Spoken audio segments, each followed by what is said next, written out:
Hello friends, welcome to my YouTube channel Shiv Vastu analysis. दोस्तों, आप सबका स्वागत हमारे इस एपिसोड में। फ्रेंड्स, आज का जो एपिसोड है हमारी उसी श्रृंखला पे आधारित है कि अगर हमारे नॉर्थ जोन में क्या प्रॉब्लम्स है और उसकी क्या इफेक्ट है और उसका क्या समाधान है, उसका क्या निवारण है। फ्रेंड्स, इफेक्ट के बारे में, उसकी प्रॉब्लम्स के बारे में, उससे होने वाली हानि के बारे में हमने पिछली वीडियो में बता रखा है कि नॉर्थ अगर डिस्टर्ब होता है, नॉर्थ से लेके नॉर्थ ईस्ट और ईस्ट जोन में अगर कोई डिस्टर्बेंस होता है, वास्तु विपरीत कोई रचना होती है, एंटी एलिमेंट होता है, तो उससे क्या इफेक्ट होती है, पूरी जानकारी आपको मैं आशा करता हूँ प्राप्त हो गई होगी। और ये आपने खुद भी एक्सपीरियंस किया होगा किसी रिलेटिव्स में, या खुद अपने आप भी इसके भोग बने होंगे कि आपके घर के अंदर ये वास्तु दोष है तो इससे क्या इफेक्ट है। तो बहुत सारे हमारे ऐसे व्यूअर्स है जिसने हमें कमेंट किया है, व्हाट्सअप किया है, मेल किया है, सर आपने इफेक्ट बता दी, प्रॉब्लम्स बता दी, प्रॉब्लम्स हमारे जीवन के साथ मैच हो रही है, तो क्या अब इसी प्रॉब्लम के साथ जीना पड़ेगा? क्या हमें जीवन में कोई खुशी हासिल नहीं होगी? क्या हमारे जीवन के अंदर यहाँ पे हर संघर्ष का हमें यहाँ ऐसी तरह सामना करना पड़ेगा? फ्रेंड्स, आपका कहना बराबर है, ऐसा करना या ऐसा सहन करना भी हमारे लिए नेगेटिव है, क्योंकि हम क्यों किसी भी प्रॉब्लम्स का समाधान क्यों ना ढूंढें। तो वास्तु के में बहुत ही रिसर्च करने के बाद, एक अध्ययन करने के बाद और ऐसी बहुत सारी केस स्टडी लेके हमने 2-4 रेमेडी इसके लिए निकाली है जो अपने आप में खुद ही सकारात्मक रिजल्ट क्रिएट करती है। सबसे पहले तो हम ये समझने की कोशिश करेंगे कि वास्तु के अंदर ईशान कोण को हल्का क्यों रखने का, क्योंकि जनरली हम बात करेंगे तो वास्तु पुरुष का मस्तक ईशान कोण में, नॉर्थ डायरेक्शन भी इतनी पॉजिटिव है, इतनी हल्की फुल्की होनी चाहिए, नॉर्थ ईस्ट डायरेक्शन भी हल्की फुल्की होनी चाहिए। तो वहाँ पे अगर स्टेयरकेस जैसी कोई भी हेवी मात्रा में कंस्ट्रक्शन का कोई पार्ट आ जाए तो हमको प्रॉब्लम्स होगा, क्योंकि वास्तु पुरुष का वहाँ पे मस्तक है, जो पिछली वीडियो में समझाने की कोशिश की थी। अब वो उस चीज़ को हम अभी यहाँ पे स्टॉप करेंगे, उसका क्या निवारण है और कैसे निवारण है वो देखने की कोशिश करेंगे। सबसे पहले तो हम हमारी एक दंत कथा उठाएंगे कि हमारे शास्त्रों के अंदर, हमारे पुरातन काल की एक दंत कथा है भगवान विष्णु के कलयुग अवतार, कच्छप अवतार की।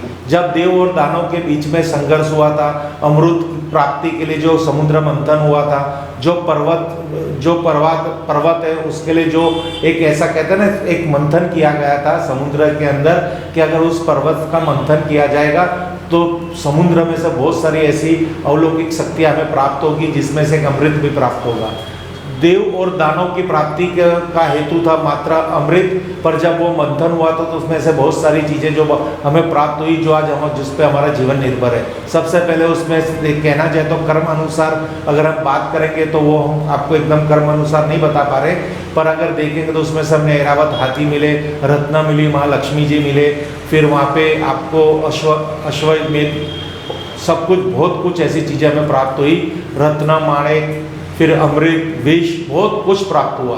तो वो सब प्राप्त होने का मेन सपोर्ट क्या हुआ, मेन रीजन क्या था, क्या ऐसी भगवान की शक्ति थी, क्या भगवान का ऐसा कौन सा रूप था जिससे वो उस रूप ने सहायता की हमें ये अलौकिक सिद्धियां हासिल करने की और सामग्री हासिल करने की। तो हम आपको बताएंगे कि जो विष्णु भगवान ने कच्छप का अवतार लिया था, उस कच्छप पे विंध्याचल पर्वत रख के उसको जो हमने किया था, देव और दानव ने जो मंथन किया था, उस मंथन की देन से ही हमें अमृत प्राप्त हुआ है। जो अमृत हमें बहुत ही फायदेमंद प्राप्त हुआ था और उससे हमारा पूरा संसार चल रहा है उन चीज़ों के आधारित। तो कहने का भावार्थ ये है कि ये कच्छप है, वो कच्छप हमेशा सालों से, पुरातन काल से हमारे संकट हरने वाला साबित हुआ है।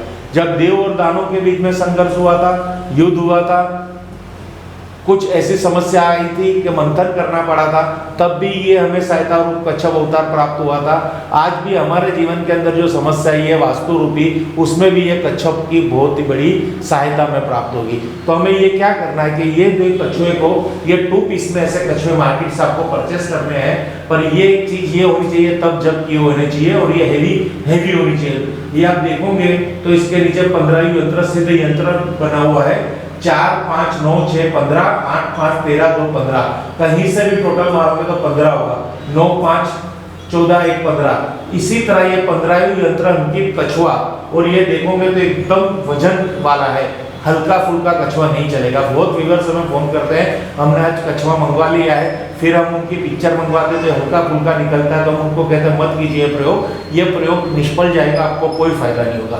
आपको ऐसा हेवी कछुआ ही मार्केट से लाना है। अगर आपको मार्केट से इसको परचेस करने में या इसको मंगवाने से कोई भी दुविधा है, हमें संपर्क कीजिए। हमारी संस्था में ऑलरेडी ऐसे कछुए सिद्ध किए जाते हैं और वो आपको तुरंत प्राप्त हो जाएंगे।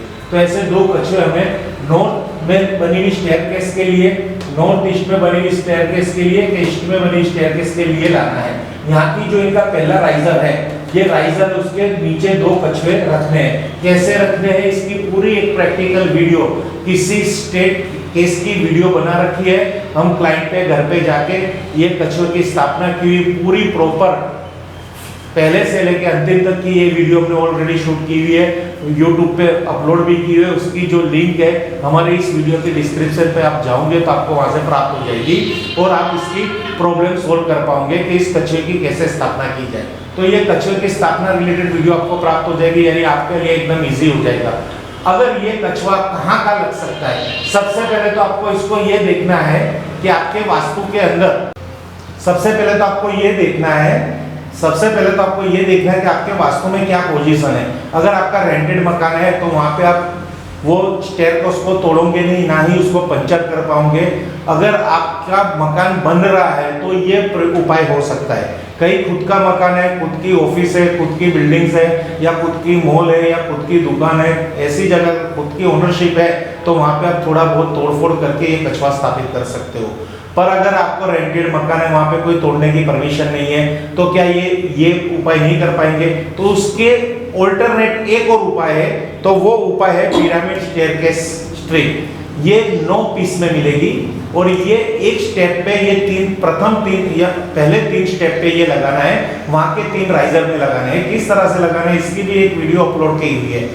इसको 3 भाग में इसको डिवाइड करके 3 पार्ट में 3 स्ट्रिप को पहले राइजर में इस तरह से लगाना है, फिर दूसरे राइजर में और फिर तीसरे राइजर में। जिससे क्या होगा, वहां से वो दोष का निवारण हो जाएगा। यानी आपको मैं यहाँ पे 2 चीज बता रहा हूँ। अगर रेंटेड मकान है और मकान कंप्लीट हो गया है, वहां पे कुछ भी तोड़फोड़ नहीं कर पाते, तो ये एक उपाय भी कर सकते हो। ये भी अपने आप में बहुत ही कारगर है। अगर आपके पास फुल्ली फॉर्मेशन है, रेंटेड मकान है, न्यू कंस्ट्रक्शन करवा रहे हो या रिनोवेट करा रहे हो, आपके पास परमिशन है, ओनरशिप है कि वहां पे आप कुछ भी तोड़फोड़ कर सकते हो, तो उसके लिए कछुआ होता है। क्योंकि कछुआ इज बेस्ट रेमेडी।